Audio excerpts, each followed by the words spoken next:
హరి ఓం. ప్రపంచమంతటిలోనూ మణిపూస వంటి శ్రీవిల్లిపుత్తూరులో జన్మించినటువంటి గోదాదేవిట. ఏమిటి ఎందుకు అంత మాట వెయ్యడం అంటే, ఆ శ్రీవిల్లిపుత్తూరు ప్రపంచంలో మణి వంటిది అనడానికి ఒక రహస్యం ఉంది. మొట్టమొదట ఈ భూమి అంతా కూడా సముద్రంలో మునిగిపోతుంటే, ఆనాడు రాక్షసులు దీన్ని చాప చుట్టినట్టు చుట్టి పట్టుకుపోతుంటే, వరాహమూర్తి భగవానుడు నీళ్లల్లోకి ప్రవేశించి ఆ రాక్షసుల్ని దునుమాడి తన మూపురమున ధరించి భూమిని పైకెత్తారు.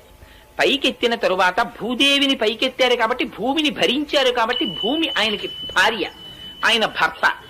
అందుకని ఆ భూమిని యథాస్థితిలో ఉంచి తన అవతార సమాప్తి చేసే ముందు భూదేవిని అడిగారు, నీకు ఇంకేమైనా కోరికుందా అని. అడిగితే భూదేవి ఆనాడు ఒక కోరిక కోరింది. స్వామి, నువ్వు ఇవాళ ఏ రూపంలో ఉన్నావో అదే రూపంతో నాతో కొంతకాలము పాటు గడప